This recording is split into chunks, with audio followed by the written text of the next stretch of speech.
أعوذ بالله من الشيطان الرجيم. بسم الله الرحمن الرحيم. الحمد لله رب العالمين. الرحمن الرحيم. مالك يوم الدين. إياك نعبد وإياك نستعين. اهدنا الصراط المستقيم.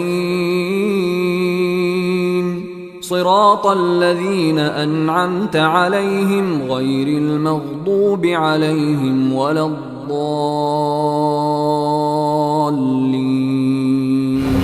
السلام عليكم ورحمة الله وبركاته. بسم الله الرحمن الرحيم. الحمد لله القائل الحق من ربك فلا تكونن من الممترين. أشهد أن لا إله إلا الله وأشهد أن محمدا عبده ورسوله.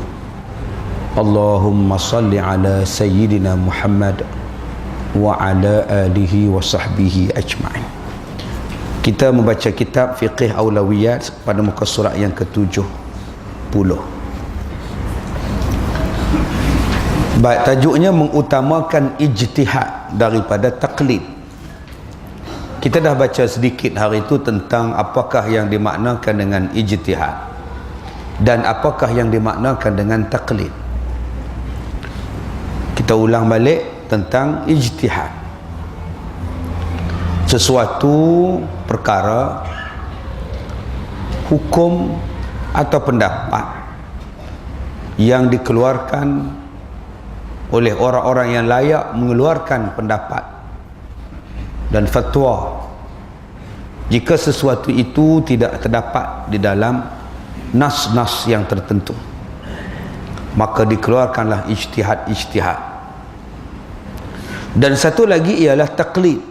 Taklid ialah ikatan ataupun ikutan kepada orang-orang yang berijtihad tadi. Kita ni tak layak berijtihad, maka kita mengikut mereka. Maka perbuatan kita mengikut itu dipanggil sebagai taklid. Baik, Allah berfirman, Ibnu Qayyim mendasarkan larangan dan celaan atas sikap taklid pada firman Allah, wala taqfu ma laysa laka bihi ilm, dan janganlah kamu mengikuti apa yang kamu tidak mempunyai pengetahuan tentangnya. Surah Al-Isra ayat 36. Jadi pendapat di sini satu pendapat daripada seorang ulama, nama dia Ibnu Qayyim. Ibnu Qayyim ni dia tak suka kita ni ikut buta, ikut saja. Ni baru mukaddimah ni. Jangan tuan-tuan kata ini pendapat Ibnu Qayyim ni adalah pendapat yang qat'i, yang dah putus dah.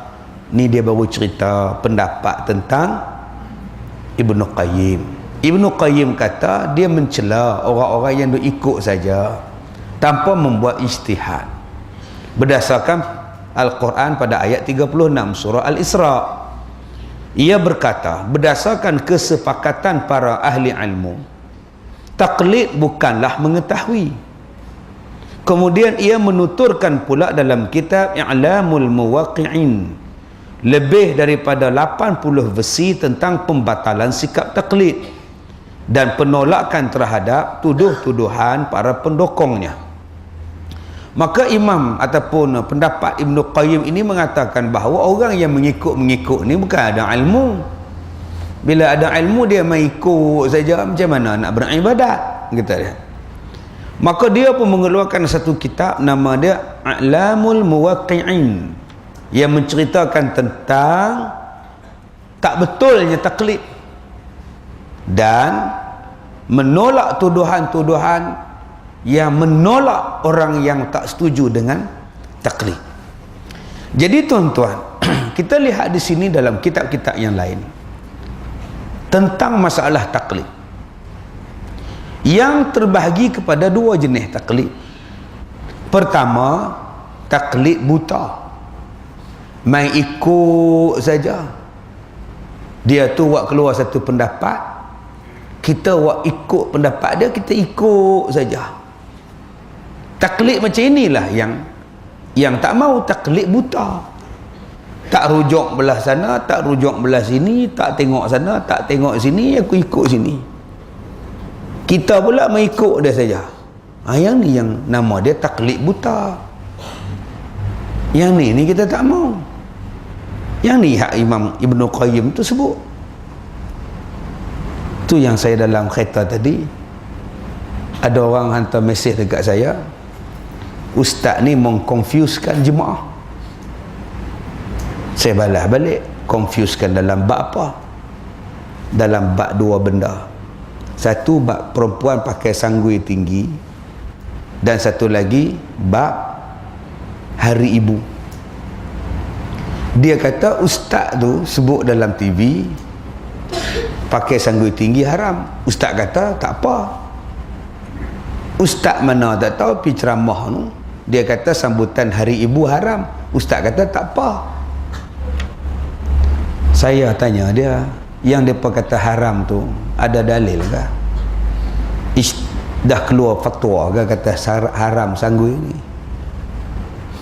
Saya pun tak berani nak kata haram, saya pun tak berani nak kata halal.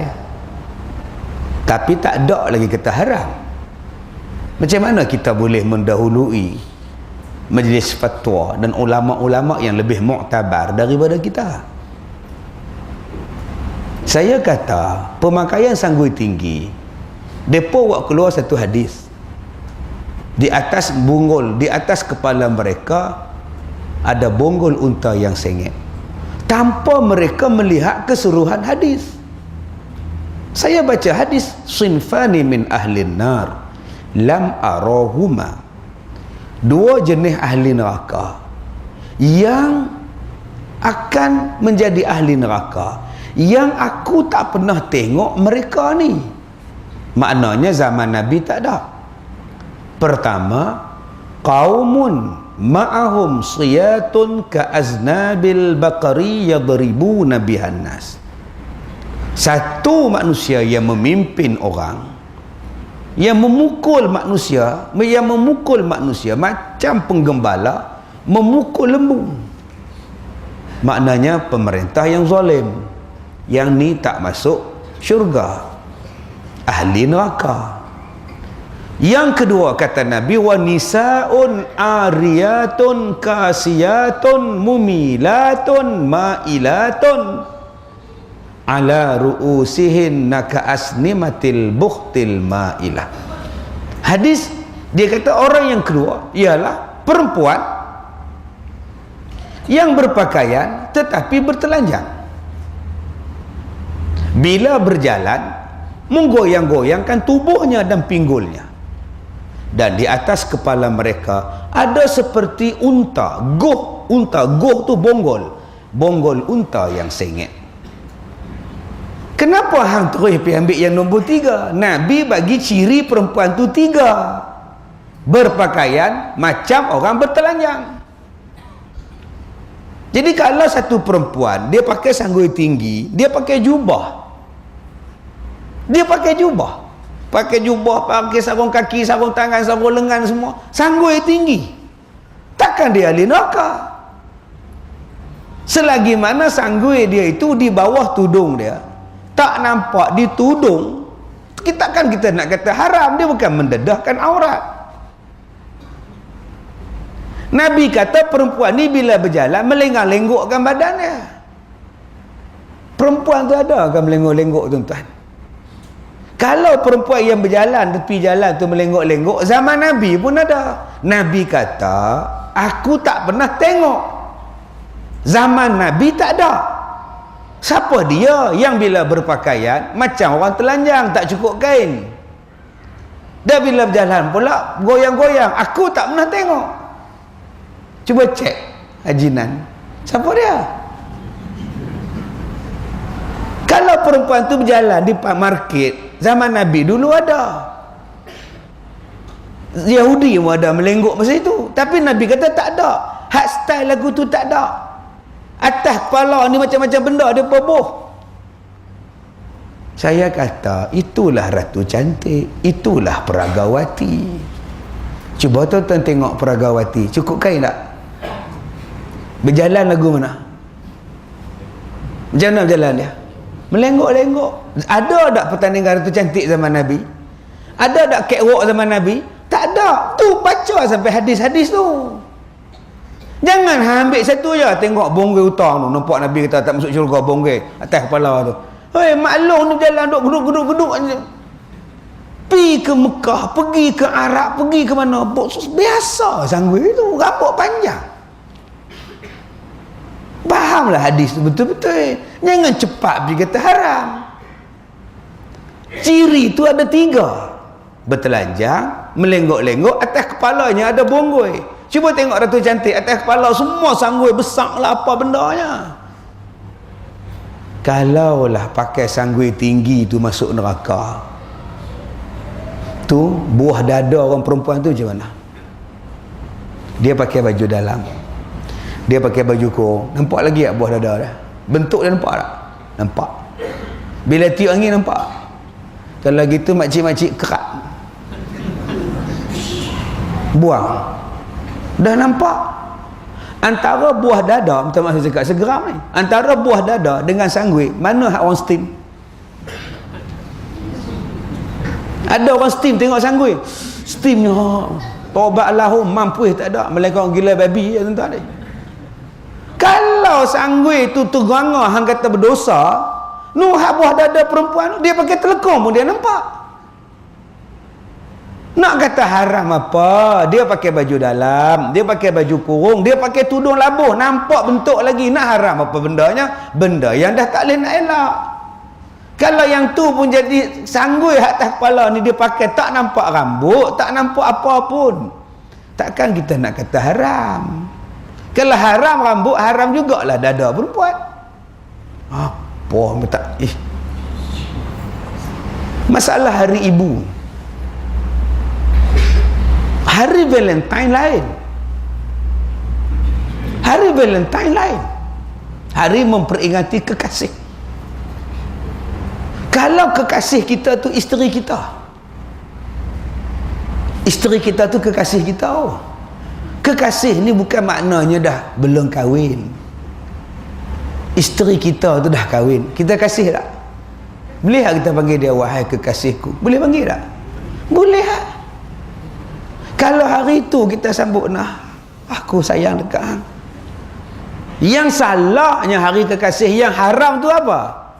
Belum kahwin, pi pegang tangan, pi beromen, pi duk cium, pegang tangan, tengok wayang, buat projek, yang tu yang haram. Hari ibu nak haram ke benda apa? Ada tuan-tuan nak projek ngemak hari ibu, kita nak kata haram apa? Tuan-tuan sambut hari ibu, kalau katalah kebetulan hari tu, kalau katalah kebetulan hari tu, hari kerana nak ingat mother apa benda ke, tuan-tuan tahu kan mother tu? Tuan-tuan sambut dia tu kerana nak sambut mother Kristian tu ke? Tak, aku nak sambut ni pasal mak aku. Sayang pada mak setiap saat dan ketika, tapi tak salah satu hari khas kurang ingat dia. Tak salah. Takkan kita nak kata salah? Jadi jangan cakap fatwa tu kata haram. Majlis fatwa tak kata haram, diam. Sebut wallahu alam, rujuk majlis fatwa. Setakat ni tak ada kata haram. Bila tak ada kata haram, haruslah. Cubalah bagi jawapan macam itu. Dan kita pula ni hak jadi orang awam ni, hak duk dengar ceramah ni, jangan jadi taklid. Sampai tak boleh tolak, tak boleh tengok yang lain, tak boleh kaji yang lain, aku nak ikut dia aja. Itulah yang salahnya taklid. Rujuklah yang nu kata apa, yang ni kata apa. Itu makna dia taklid yang salah. Oh, sambut hari ibu haram. Nu hak pi teh pusam tak haram lah. Hak pi beraya teh pusam tak haram. Yang pi dekat tokong Hindu, yang pi duk bawa api lagu tu, pi calik tak haram lah. Yang tu lagi bapak haram. Keluarkan hukum. Kalau nak keluar hukum semua sekali. Dulu saya tengok pemimpin-pemimpin besar, haram pemimpin ni pi resmi tai pusat. Saya nasihat. Kita ni letakkan agama nombor satu. Kita bukan letak politik nombor satu. Kalau politik kita betul, kita kata betul. Kalau politik kita kata tak betul, tak betul lah. Al-Islamu ya'lu wala yu'la alaih. Islam tu paling tinggi. Tak ada siapa yang lebih tinggi pada Islam. Ini konsep kita begitu. Yang kedua, taklid yang dibolehkan tu apa? Ni, sekarang kita ada ahli sunnah wal jamaah, mazhab Syafi'i, Hanafi, Hambali. Kita sekarang ikut Syafi'i. Hang ikut Syafi'i ni hang taklid. Dalam kita mengikut ahli sunnah wal jamaah itu tidak dikira taklid. Dan taklid itu pun adalah taklid yang dibenarkan sebab kita tak tahu. Maksud tak tahu di sini apa dia? Maksudnya kita tak sampai nak boleh nak kaji, nak faham, nak mengerti macam mana yang mereka faham dan mengerti. Pasal apa? Bahasa Arab kita tak boleh, hadis kita tak boleh, Quran kita tak apa nak faham. Jadi mereka ni orang berilmu, mereka kaji, seluruh manusia umat Muhammad, Nabi Muhammad yang Islam ni mengiktiraf mereka ni adalah orang yang betul. Pendapat mereka semuanya betul. Hambali betul, Syafi'i semua betul. Maka tuan-tuan ikut saja lah. Empat ni mana-mana pun betul. Itu tidak dikira taklid buta. Sebab mereka ni semuanya betul. Empat. Hai Ustaz, Islam tu satu. Takkan sampai empat pula? Saya kata Islam memang satu. Tapi nak memahaminya, nak mengikutinya, nak beramal dia, ada banyak jalan. Yalah, kalau Islam tu satu, mesti jalannya satu. Kalau jalan satu, susahlah. Bagan serai ni satu. Tapi nak mai ke bagan serai ni, berapa jalan? Daripada Lopong Su, satu jalan. Daripada Parit Buntar, satu jalan. Daripada Taiping, satu jalan. Daripada Udara, satu jalan. Cubalah bagian serai ni satu jalan je, tak kesusah orang. Mai ikut bagian Parit Buntar pun betul, mai Lopong Su pun betul, mai ikut Bukit Merah pun betul, mai ikut Taiping pun betul. Janji hang sampai bagian serai. Tu je lah. Apa masalahnya? Itu kita mengikut mazhab Syafi'i, mengikut Hanafi, mengikut Hambali, tak dikira taklid. Sebab kita belajar, kita membahas. Bila tuan-tuan belajar semayang mengikut mazhab Syafi'i, mazhab Syafi'i keluarkan hadis ni, mazhab Syafi'i keluarkan hadis ni, mazhab keluarkan dalil. Nampak masing-masing ada dalil. Clear lah. Yang hak sanggui tadi, hak hari ibu tadi, dalil tak mana hang kata haram. Kalau dalil hang tu pun tak kemah lagi. Tak kemah lagi hang nak kata hari ibu tu haram, tak kemah lagi. Sebab tu saya satu ustaz dia kata orang lelaki pakai baju pink ni haram, menyerupai perempuan. 1, 2, 3, 4 belakang seorang. Di mana dalil yang mengatakan perempuan itu warnanya pink? Di mana? Ada dalil hadis? Tidak ada dalil. Zaman Nabi pun tak ada warna pink. Dia kata kita yang menetapkan perempuan pakai pink. Menetapkan, Nabi tak tetap. Apa salah laki-laki pakai warna pink? Tak salah. Dia kata kalau warna pink itu dah ditetapkan pada orang perempuan, maka haramlah laki-laki pakai. Siapa tetapkan? Ada ayat Quran sebut, ada hadis Nabi sebut? Tak ada. Manusia tetapkan. Siapa manusia nak tetapkan? Kenapa kita nak halalkan satu benda yang, nak haramkan satu benda halal?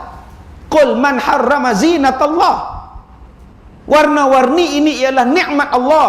Kenapa kita nak halalkan, nak haramkan? Dia kata kita dah tetapkan pink untuk wanita. Tu jamban. Tandah lelaki, tandah wanita. Siapa tetapkan? Nabi tak? Tak. Quran tetap? Tak. Tok Siok tetap. Dia pergi paku tu, tandah wanita. Salah tak tuan-tuan pergi masuk tandas perempuan? Dosa. Masuk tandas lelaki penuh. Aku nak kencing. Pak Long kata pergi tandas perempuan. Kan ada orang tak ada siapa pun pergi lah. Kita pun bila lari memang tak ada sungguh. Masuk untuk dosa tak? Tak dosa. Nak berdosa lagu mana? Yang dosanya dia perempuan masuk sekali. Mak ngah tumpang sekali. Mak ngah buang dia pun buang. Selama rok je tengok ayam tu baru haram. Haram tu bukan sebab masuk tandas tu. Haram pasal dua-dua dalam jamban. Saya baru ni pisah lah ceramah tuan-tuan. Buat kat Padang macam biasa sebulan sekali. Nak pergi tandas. Taman no tandas depan ni.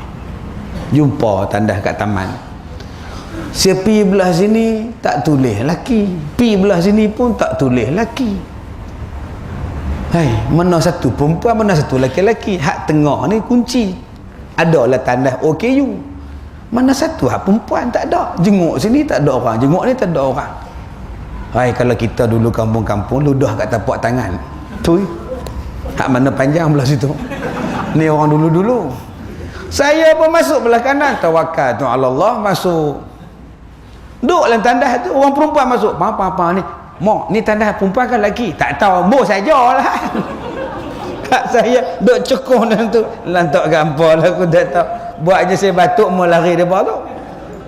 Dah tak ada benda apa. Nak kata apa, saya duduk diam. Sampai mereka keluar, baru saya keluar. Lagi saya keluar, mereka duduk ada kat depan. Mereka kata saya menceroboh pula. Padahal saya masuk dulu. Tulis pun tak ada, gambar pun tak ada. Nak kata apa? Jadi tuan-tuan, balik tentang taklid tadi ni. Masalah taklid, kita bukan ikut Imam Syafi'i dengan buta. Imam Syafi'i ada dalil-dalil dia. Imam Hanafi ada dalil-dalil dia. Kita belajar kita tu dengan ilmu. Maka tak salahlah kita mengikut mazhab. Sebab hari ni ada orang kata bebaskan daripada mazhab.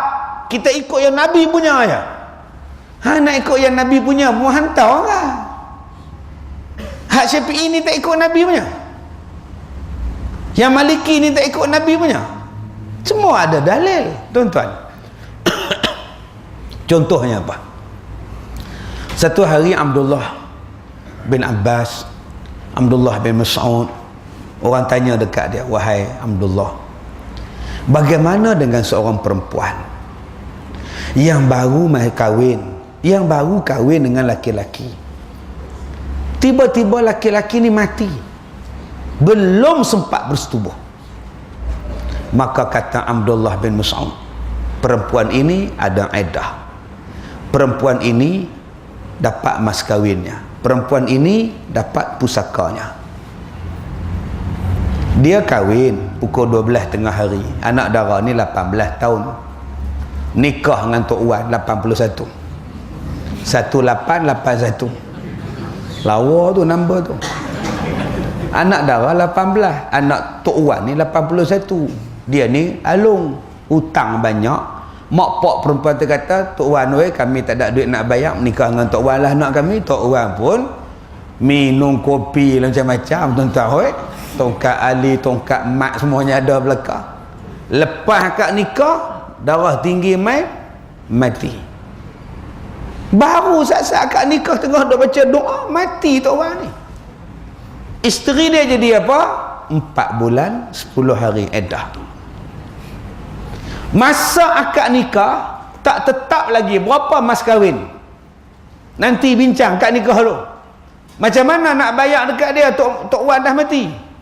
Maka dalam fiqh kata hendaklah diambil kakak dia berapa mas kahwin, mak menakan dia berapa mas kahwin, dibayar mengikut harga kak dia, mak menakan dia, mak dia bayar mas kahwin pada perempuan tu. Yang ketiganya perempuan tadi dapat pusaka. Ini pendapat Syafi'i berdasarkan satu kisah hadis Nabi SAW. Tetapi ada ulama kata perempuan ni tak ada iddah lah, macam-macam pendapat. Sebab tu tuan-tuan, Syafi'i sebut ada dalilnya, Maliki sebut ada dalilnya, maka berijtihad daripada situ tidaklah dikira sebagai taklid buta. Mengikut di situ tidaklah dikira taklid buta. Baik jika kebekuan atas zahirnya nas tercela. Sebagaimana hal ini terdapat di dalam kumpulan Zahiriyah lama dan baru. Tuan-tuan tahu Zahiriyah ni apa? Zahiriyah ini ialah Satu mazhab yang dipanggil mazhab Zahir. Mazhab Zahir ni ialah depa tak mau kaji dah, depa tak mau apa dah, depa kata yang tu lah. Itu nama dia Zahir. Dia tak ada fikir-fikir dah. Allah tu ada tangan. Depa kata Allah ada tangan. Kan? Yadullah disebut tangan Allah. Depa kata Allah ada tangan. Sedangkan kita ada hurai lagi, Allah tak menyerupai makhluk. Jangan kata Allah ni ada tangan macam kita. Ada juga yang kata Allah ni ada tangan, cuma tangannya tak serupa macam makhluk. Allah tak ada tangan macam makhluk. Ada yang kata Allah ni ada tangan tapi tak serupa dengan tangan makhluk. Kalau tak serupa, maknanya tangan tu ada tangan macam mana? Sebab tu mazhab kita ke, tauhid kita ke, kita tak cakap macam itu. Yadullah itu dikatakan, dibilangkan dengan kuasa Tuhan. Diartikan dengan maksudnya ialah kuasa Tuhan. Zahiriyah lain. Zahiriyah ni tuan-tuan, kalau tuan-tuan belajar mazhab Zahir lah, mazhab Zahir, dia kata kalau kita nak mina anak dara, kita boleh suruh anak dara tu buka semua. Kalau kita dah tetap nak menikah dengan dia, maka kita boleh tengok tu boleh buka semua. Seronok tuan-tuan, tiap-tiap hari pergi tengok orang. Tak ada kerja tengok orang. Sekarang ni 4 kali dah kata. Sebab tu mazhab Zahiriyah ditolak. Tak terpakai mazhab Zahir ini. Maka lebih tercela lagi kebekuan atas perkataan para ulama terdahulu tanpa memperhatikan padanya perubahan zaman, keperluan dan peringkat pengetahuan. Dia kata kita ni tak boleh beku. Okey, kita ni tak boleh jadi beku. Kerana zaman semua ni berubah, keperluan juga berubah, peringkat pengetahuan berubah. Malah peringkat fatwa ini berubah bukan setakat perkataan, bukan setakat zaman, keperluan, malah berubah juga kerana tempat. Berubahnya, berbezanya fatwa itu bukan kerana zaman semata-mata, kerana tempat. Walaupun di zaman yang sama macam kita ni. Di zaman kita ni satu taman 2012, 2014, 33 satu tahun, tapi fatwa kadang-kadang tidak sama sebab perbezaan tempat dan keadaan. Sebab itu ada fatwa-fatwa di Malaysia ini yang tak sama antara negeri Perak dengan negeri lain. Negeri ni kata boleh, negeri ni kata tak boleh. Singapura kata boleh, Malaysia kata tak boleh. Indonesia kata boleh, Malaysia kata tak boleh.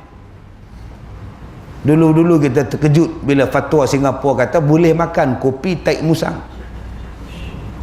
Musang ni makan kopi, lepas tu dia berak. Taik musang tu dia ambil, dibasuh, dibuang taik dia, kekal kopi. Dan kopi tu diproses menjadi kopi musang. Secawan RM60 tuan-tuan. Ni secawan ni RM60. Kalau beli Nescafe tahan setengah tahun. Dapat kopi musang setengah RM60. Mahal. Fatwa dia apa? Halal.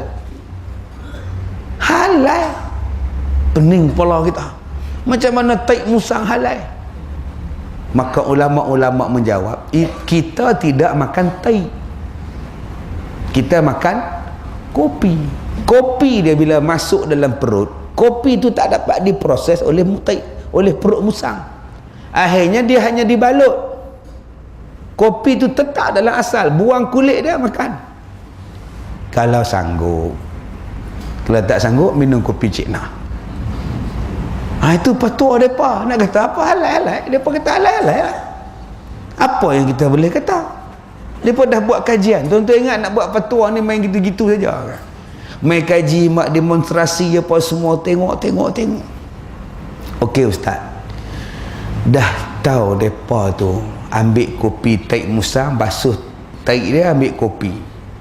Yang kata pergi cari taik musang tu buat siapa? Pergi ambil kopi sudah lah. Tuan-tuan, mereka ambil kopi taik musang sebab kopi itu hanya dimakan oleh musang, yang mana musang tu tahu kopi tu bagus. Kopi tu musang tu tahu yang ni bagus, yang ni bagus. Dia cuma makan kopi yang bermutu. Itulah dia sebab dia tuan-tuan. Ya Allah, macam-macam. Ni nama dia pembahasan tentang ijtihad, pembahasan dengan fatwa dan sebagainya. Baik, kemudian kami memprediksikan seandainya para mujtahid dahulu sempat hidup di zaman kita dan melihat apa yang kita lihat, tentu mereka banyak mengubah fatwa dan hasil ijtihadnya. Dia kata ulama-ulama zaman dulu kalau hidup zaman la ni, tak tahu nak abang tuan-tuan tak tahu nak abang lah, fatwa ni tukang saja. Amal yang ni yang saya akan sentuh malam ni di dataran kita pasal lagi. Tentang Allah Ta'ala bagi macam-macam pada umat Nabi Muhammad sallallahu alaihi wasallam yang seluruh umat selain daripada kita tak dapat rasa benda ni. Tuan-tuan mai tadi naik kereta, ada umat dulu naik kereta. Kita pergi Mekah naik kapal terbang, ada zaman dulu naik kapal terbang. Ni nikmat yang Allah Ta'ala bagi pada kita ni, tuan-tuan perasan tak? Umat zaman lain tak dapat. Tuan-tuan cemuih tengok muka saya, tengok kat cermin, tengok kat TV. Tak mau tengok live tak apa, tengok TV. Nyampah aku pergi tengok TV. Tengok TV muka saya juga. Mana ada umat lain ada TV macam kita? Boleh rakam gambar lagi. Boleh rakam gambar. Tu gambar siapa tu? Ustaz Kazim, gambar tu. Gambar tu boleh tak jadi saksi? Sebiji gambar ni memang kamera sungguh. Saya tengah mencuri. Ni nampak tak CCTV ni? Ustaz Kazim mencuri kedai Haji Zaini. Haji Zaini main kuliah, saya duduk curi susu dumek tempat dia orang. CCTV rakam gambar saya. Bawa pergi ke balai polis pergi rujuk dekat ulama. Ulama kata tak boleh ni dia nak saksi mata. Tak masalah, dia mata tu mata pun tidak. Haji Zaini pergi kuliah, budak-budak dia tidur di kaunter, kena pukau. Jadi kami ambil gambar dia dengan CCTV ni. Dia tak mau pasal dia. Hai, tidakkah beku tu? Kalau dah ada kamera pesuluh gambar hang, betul gambar hang, siasat betul tak betul, boleh tak pakai? Tak boleh pakai maknanya tak tahu nak abang tuan. Itulah nama-nama Yusuf Qaradawi sebut. Dia kata kalaulah ulama-ulama zaman dulu hidup zaman la ni, banyak fatwa hak daripada ubah. Pasal apa? Pasal hari ni makin canggih. Hari ni debu orang boleh simpan dalam botol, nama dia tayamum. Hari ni debu orang boleh korek dalam tanah, ambil debu hak paling bawah sekali. Buat apa hukum debu dalam ni? Apa hukum debu tayamum bubuh dalam plastik, tepuk pakai. Masya Allah tuan-tuan, macam-macam canggih dah sekarang ni. Jadi sebab itu dia kata di sini kena sentiasa ada ijtihad. Jangan kita meletakkan satu hukum dia tak berubah bila-bila. Yang tak berubahnya adalah benda yang tak boleh ubah. Semayang tu benda tak boleh ubah. Jangan dia ubah. Saya berijtihad bahawa boleh dah semayang guna bahasa Melayu. Sebab sekarang ni ramai orang tak erti bahasa Arab, kita buh bahasa Melayu. Sesat, tak boleh ubah. Besok semayang alhamdulillah tukar lain tuan-tuan. Mintalah pada Allah janganlah main budaya ni. Tadi saya mengajak satu sekolah pagi tadi, makan dengan pengetua dia. Baru ni depa buat motivasi. Panggil satu orang pakar motivasi, kumpul budak-budak tingkatan 5 nak periksa. Bagi semangat. Satu pakar motivasi ni orang Kristian masuk Islam. Dia ceramah. Adik-adik, saya mau tanya sama kamu. Ada seorang Kristian, orangnya sangat baik, penyantun dengan ibu bapanya. Suka menderma, membela anak yatim, suka menolong orang miskin, pergi ke hospital, jaga orang sakit. Kalau dia mati, masuk syurga atau tidak? Masuk, kata budak-budak. Boleh bayang tak tuan-tuan? Saya tak mau sebut sekolah mana. Dia kata boleh masuk syurga.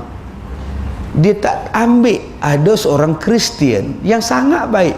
Depa cuma ambil yang sangat baik, yang sangat suka menderma, yang sangat suka tolong anak yatim. Tapi depa tak cek yang mula-mula. Kristian. Akidah. Nampak tak tuan-tuan? Itu pahaman budak-budak. Inilah dipanggil sebagai pahaman pluralism. Agama adalah sama. Sampai ada seorang Islam berkata, Sami Hindu dalam Tok Kong tu baik. Daging tak makan, darah tak makan, duk makan sayur saja. Arak tak telan, babi tak makan. Nikah pun tak, duk cekor tu. Tu masuk syurga tu. Astaghfirullahalazim. Apa ke gila dah tuan-tuan. Ni bukan gila babi dah ni tuan-tuan. Ini teruk dah gila babi lagi. Persoalan nombor satu ialah akidah. Akidah ni tak boleh usik. Tapi orang hari ni tak nampak akidah dah.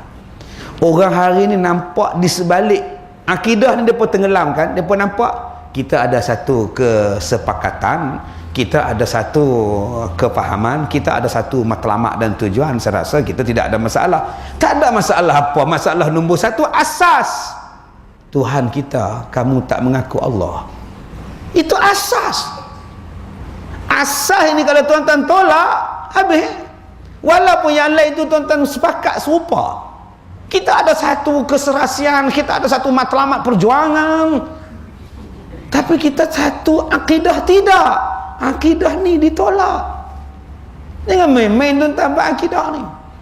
Tapi dalam bab benda yang boleh dibincangkan, maka kita boleh bincangkan. Sebab tu dalam haji setiap tahun ulama-ulama haji bermuzakarah. Apa hukum melontar waktu ini? Apa hukum melontar waktu ini? Syafi'i kata macam ini, Hanafi kata macam ini. Mana satu kita nak melontar?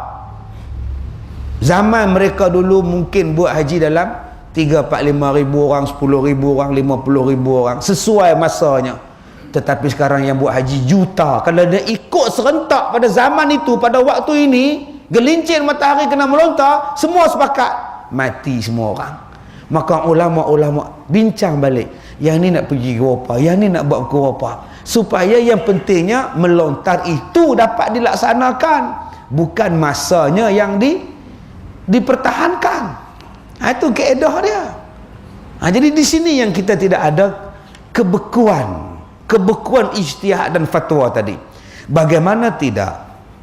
Sedangkan para mujtahid setelahnya akan mengubah hasil ijtihad tersebut, mungkin kerana perbezaan ruang dan waktu. Sudah berbeza. Dulu ada ulama yang menghalang orang imam semayang pakai mikrofon.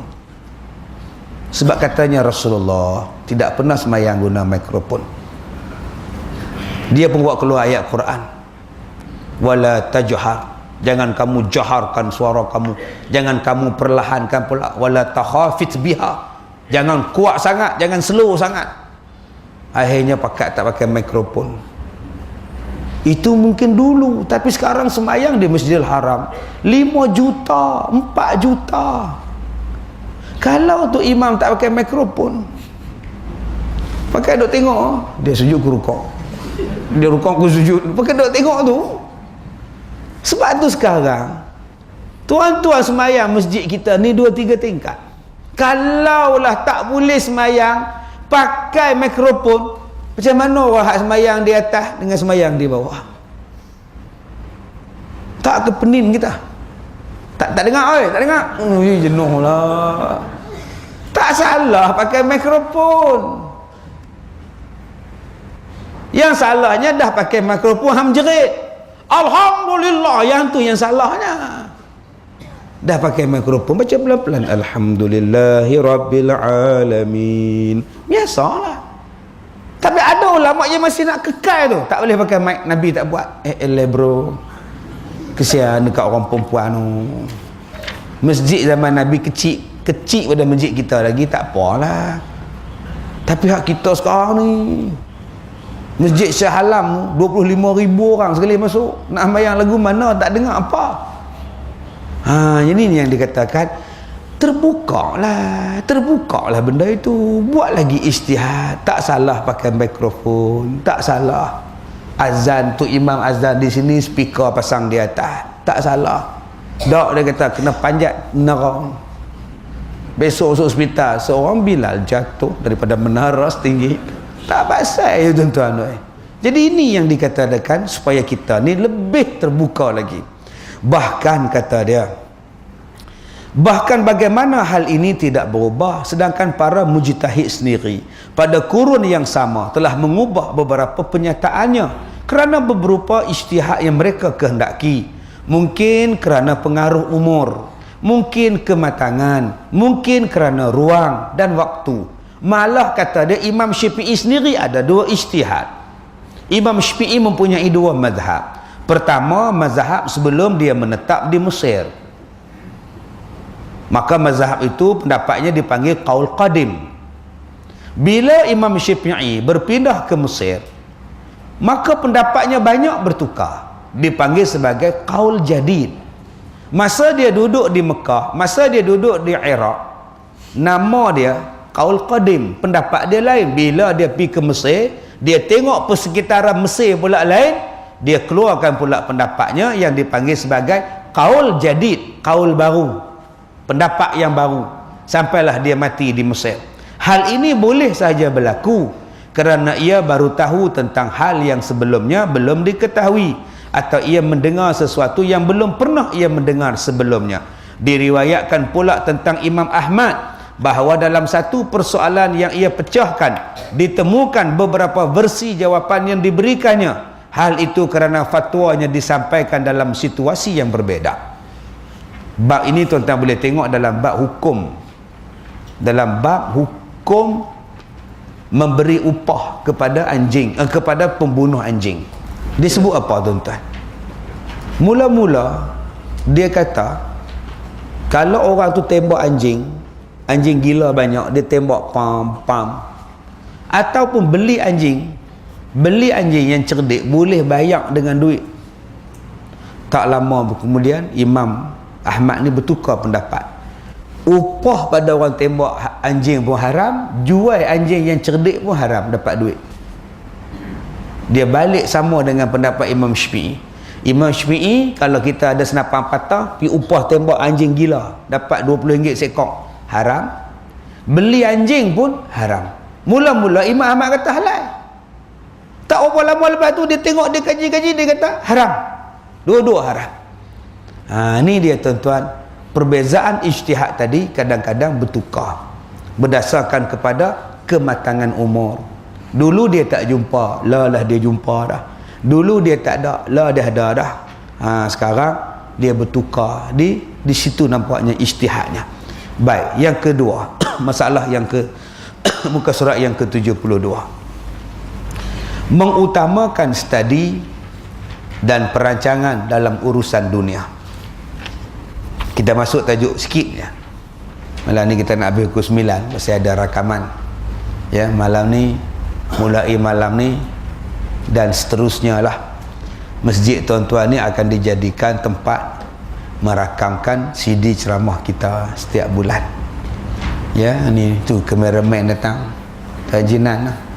Jadi kita akan tulis dekat kita punya CD tu, dirakamkan di masjid daerah Bagan Serai, sekian-sekian tarikh nama kitab, dan kita akan bubuh nama telefon Haji Nan. Bangga. Jadi segala urusan pertanyaan, telefon Haji Nan ke, Cikgu Amin ke apa ke, Ustaz Kazim punya kuliah bulan ni mai bila. Selalunya gitulah. Jadi bila kita bubuh di Kuala Lumpur ke mana ke, lepas 2, 4, 5 bulan tuan-tuan, orang ramai pasal daripada ikut jadual. Jadi insya-Allah mudah-mudahan Masjid Bagan Serai ni terkenal lah satu dunia. Pasal CD kita ni akan didapati, di-download dan sebagainya seluruh dunia nanti. Ni mudah-mudahan Allah tolong Masjid Bagan Serai ni. Baik. Jika kita katakan pentingnya mendahulukan ilmu daripada amal dan persoalan agama, maka Yusuf Qaradawi berkata, saya tekankan pula pentingnya ilmu dalam persoalan dunia. Tadi kita baca, dalam kita nak ada ilmu, dalam kita nak beramal, kita mesti ada ilmu. Itu syarat. Kerana itu Isra' dan Mi'raj ni ulama-ulama buat perbandingan, buat ibrah. Kenapa Nabi Muhammad pergi waktu malam? Kenapa Nabi Muhammad Jibril bawa? Kenapa Nabi Muhammad naik burak? Kenapa Nabi Muhammad dipimpin oleh Jibril? Nak menuju ke mana Nabi Muhammad ni? Nabi Muhammad nak menuju kepada Allah, nak beribadat kepada Allah, memenuhi jemputan Allah. Maka ulama-ulama tasawuf kata, dalam kita nak menuju kepada Allah, nombor satu, kita mesti ada pembimbing. Nabi Muhammad yang duk iring dia ialah Jibril. Nombor satu, kita mesti ada guru yang bimbing kita. Dia bukan boleh pergi ikut-ikut saja. Yang tu yang taklid tu. Pergi tengok orang sembahyang, aku sembahyang. Ngaji tak? Tengok orang puasa, aku pun puasa. Apa syarat batal tak tahu. Orang pergi haji, dia pun pergi cokoh duduk sana juga. Orang pakai ihram, dia pakai ihram. Orang tak pakai sepeda, dia pakai. Bila dia buka ihram, ada seluar dalam dia. Alah, pakcik pakai siapa? Awak tak pakai. Apa ni? Dia marah kita, tegur dia. Ni yang kata orang hak tak erti. Dia mesti ada guru. Yang kedua, kenapa naik burak? Burak tu seolah-olah kenderaan. Nak menuju kepada ibadat kepada Allah, mesti ada kenderaan. Kenderaannya ialah ilmu. Ilmu. Bimbingannya ialah guru. Apa yang diajar ialah ilmu yang benar. Guru yang benar dan ilmu yang benar. Itu kalau nak menuju beribadat kepada Allah, menuju pada Allah, kita sembahyang dan sebagainya. Dalam dunia ni pun kita ada ilmu. Wajib ada ilmu, tuan-tuan. Masya Allah. Hari ni nak perang pula Turki dengan Syria. Hari ini Turki pula kata kami akan ambil tindakan. Tu dia Turki. Oh, dia cakap bahasa kita. Dia cakap bahasa kita, tuan-tuan. Masya Allah. Dia tembak kapal terbang F4. Roket tembak. Macam mana roket tu boleh tembak kapal terbang? Dia ikut kapal terbang nak ngelak ke mana, tuan-tuan? Dia ikut pom kena. Ada ilmu. Nak berperang kena ada ilmu. Ni nak buat mikrofon, cakap di sini tapi keluar suara, kena ada ilmu. Dengan ada ilmu inilah kita jadi maju, tuan-tuan. Kenapa kita ni dapat dapat keistimewaan lebih daripada umat zaman lain? Sebab kita ada penggunaan ilmu. Dulu ilmu tahap ni, sekarang umat manusia ilmu, masya-Allah. Kadang-kadang ilmu umat zaman dulu kita tak boleh capai. Walaupun kita dah moden. Ilmu tentang piramid sampai sekarang kita tak tahu. Macam mana mereka boleh potong batu 4 segi. Sampai keluar tak tahu. Kan ada gergaji macam tu. Dia potong dengan apa? Macam mana cara mereka pergi angkat buat lagu tu? Sampai keluar pun tak tahu. Bukan ada kren. Ilmu tak tercapai. Dan kalau orang dulu pun hidup zaman kita, dia pun tak boleh buat. Ni menentang apa ni? Duk tengok kamera dia pun tak tahu. Tak apa, dia duduk ketuk pula. Hello, dia duduk ketuk pula. Dia tak tahu. Dia pun tak boleh buat. Jadi, apa zaman, di mana zaman yang kita kena ada, di situ mesti kita ada ilmu. Umat Islam kena ada ilmu nak bersaing dengan orang. Ilmu tentang ekonomi. Ni ilmu tentang bisnes. Bila kita tak ada ilmu tentang bisnes, kita duk kena tipu saja. Ilmu tentang politik. Puak-puak kafir ni cerdik politik. Apa benda hak depa buat semua depa untung. Orang kita pula duk rugi saja, bergaduh sama-sama kita, hak untung puak-puak kafir. Depa nak apa mendapat. Pasal kita baik dengan depa, kita nak hak depa punya. Depa kata nak yang kami punya, bagi hak kami dulu. Bagi depa untung. Kita juga sanggup korban. Itu ilmu, depa ada ilmu banyak. Ilmu untuk bercakap, ilmu nak bina bangunan. Hak Jabatan Pulau Pinang, jabatan nombor 1 paling panjang di dunia. Dia kata jabatan ni boleh absorb gempa bumi. Dia buat daripada getah. Orang Malaysia reka buat. Tuan-tuan cuba tengok burung yang terbang di langit. Kita kata seronoknya burung lang. Mata dia tajam, dia boleh tengok orang di bawah. Tapi kalau manusia guna akal, dia boleh terbang lagi hebat daripada burung lang. Tuan-tuan naik bas, Airbus, naik bas udara, nama dia Airbus. Saya naik sekali lah. Saya naik daripada Jeddah ke Malaysia. Besar tuan-tuan. Daripada Qatar pergi ke Malaysia, Malaysia pergi ke Australia. Saya naik daripada Qatar, bukan Jeddah, Qatar pergi ke Malaysia, Malaysia pergi Australia. Masa tu mas pun tak sampai lagi, mas baru sampai 2 minggu lepas. Saya naik dulu. Besar gila tuan-tuan. Saya tengok lagu ni, astagfirullah, masya-Allah, besar. Boleh terbang kan ni, sorry. Kita jenis orang kampung pula, mana nak tahu besarnya. Tengok hak naik tu halui. Rupa tingkap ni. Kursi ni besar tuan-tuan. Untuk saiz ekonomi pun besar. Di tuan-tuan yang gemuk-gemuk ni tak gaduh naik Airbus tuan. Kalau tuan-tuan naik kapal terbang Air Asia, tuan fikir 2 kali lah, kena ambil 2 seat. Besar. Ada katil dalam dia. 3 tingkat katil. Dan bila dia terbang tuan-tuan, bila dia naik tu, saya tak terasa. Dah terbang lah ni. Punya besar gegaran tak ada. Naik hak kecil punya tuan-tuan, saya pergi Singapura, naik kecil punya Ipoh Singapura, ngucap tuan-tuan, dia punya lari, astagfirullahaladzim, ya Allah selamatkanlah aku ya Allah. Saya lagi nak turun satu masalah, nak naik satu masalah. Ilmu, kalaulah manusia ni ada ilmu tuan-tuan, dia terbang lagi bagus daripada burung. Dia boleh minum, boleh makan, boleh tidur, boleh tengok TV, boleh dengar radio. Burung yang terbang boleh buat apa? Tuan-tuan duk tengok ikan lumba-lumba. Saya pergi ceramah di Australia. Saya tengok ikan lumba-lumba tepi kapal saya. Ikut saya. Saya babai kat dia, dia babai balik. Yang tu saya tambah, macam bohong. Seronoknya ikan ni. Berlumba 3-4 ekor, terjun naik. Tapi kalau kita ada akal, kita boleh berenang lebih hebat daripada dia. Kita boleh naik cruise, ada kolam renang, ada makan, ada minum atas cruise. Kita boleh menyelam dalam lautan, nama dia kapal selam. Lagi hebat daripada ikan lumba-lumba tadi. Itulah kelebihan akal yang Allah Ta'ala bagi pada kita. Tuan-tuan rasa hangat, bubuh aircon sejuk. Macam mana tuan-tuan? Hidup kita, binatang mana ada? Tak ada. Tuan-tuan rasa jalan kaki lengoh, naik kereta. Sahabat saya beli kereta tuan-tuan 1.4 juta.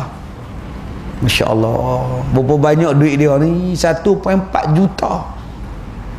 Dia ajak saya naik tumpang syafaat. Kereta dia bukan macam kereta kita ni tuan-tuan, pengawalan macam kita semua ada, khusus khas driver dia. Dalam Perak ni ada 3 buah, dalam Malaysia ada 3 buah, bukan Perak, Malaysia.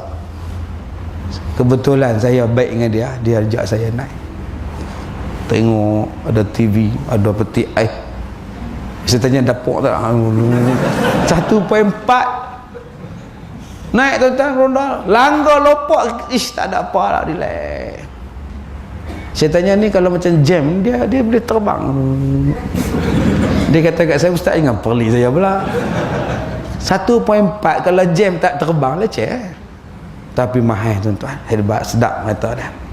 Dia kata ustaz laju, ustaz tak ada goyang apa, lagi laju lagi sedap ustaz. Ustaz bayang tengok air ustaz tak tumpah ustaz, laju tak ke mana. Pak saya duduk dalam botol, tumpah apa tuan? Subhanallah, insya-Allah, subhanallah, hebatnya, alhamdulillah.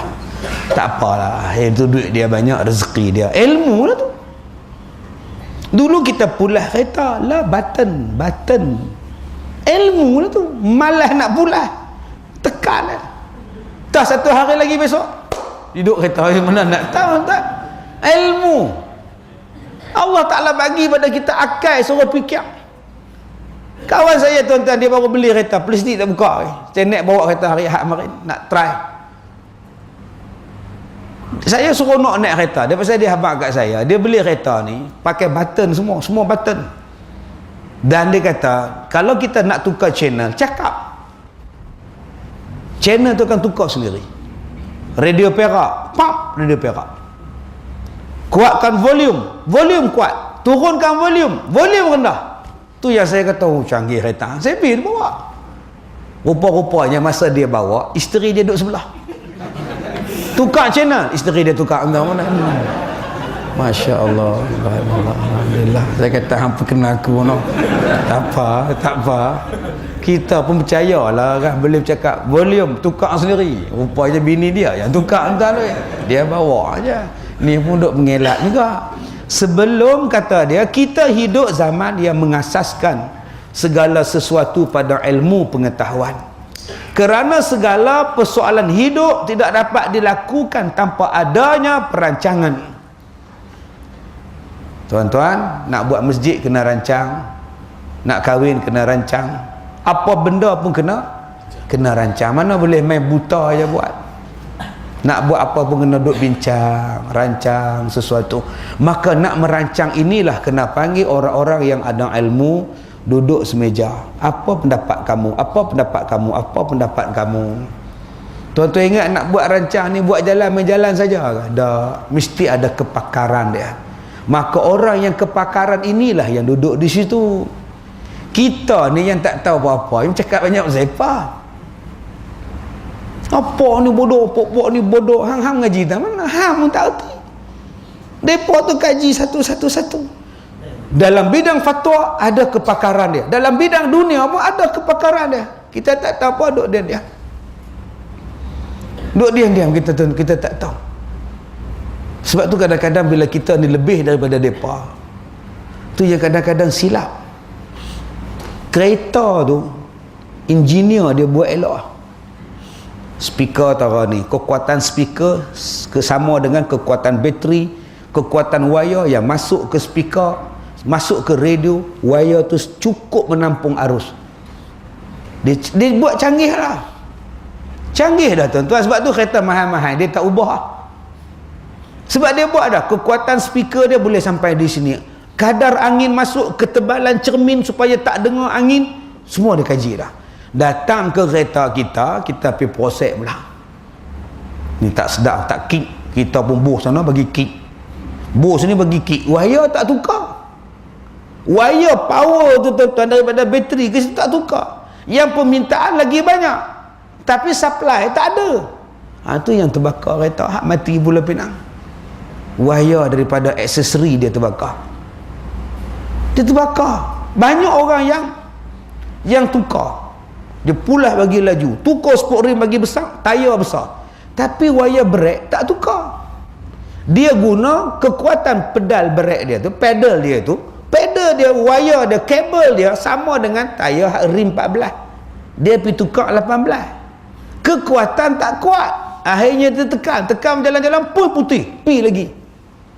Lalai accident. Sebab tu tuan-tuan, dah buat dah. Kalau tuan-tuan nak ubah sendiri, pergi buka kereta sendiri buat. Pergi tempah satu kereta khas, handmade punya, ikut kehendak kita. Berapa banyak orang yang tak erti tuan-tuan, dia pergi proses sana, dia pergi ubah sini, lama-lama membahayakan nyawa dia. Benda ini kita akan sambung lagi lepas raya lah. Sekadar itu sahaja tuan-tuan. Bismillahirrahmanirrahim. Alhamdulillahirabbil alamin, wassalatu wassalamu ala Rasulillah wa ala alihi wa sahbihi ajma'in. Allahumma inna naj'aluka fi nuhuri a'daina wa na'udzubika min syururihim. Allahumma baddid syamlahum wa farriq jam'ahum wa syattid kalimatahum wa zalzal aqdamahum wa sallit alaihim kalban min kilabik ya qahhar jabbar ya muntaqim. Allahumma ya munzilal kitab wa ya mujriyas sahab wa ya hazimal ahzab ihzimhum wansurna alaihim. Alhamdulillahi rabbil alamin. Saya minta maaf jika terkasar bahasa. Assalamualaikum warahmatullahi wabarakatuh. Bismillahirrahmanirrahim.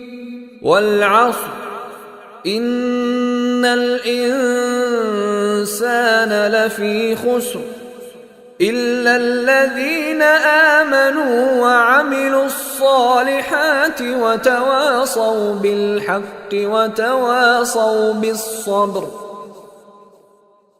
بسم الله الرحمن الرحيم.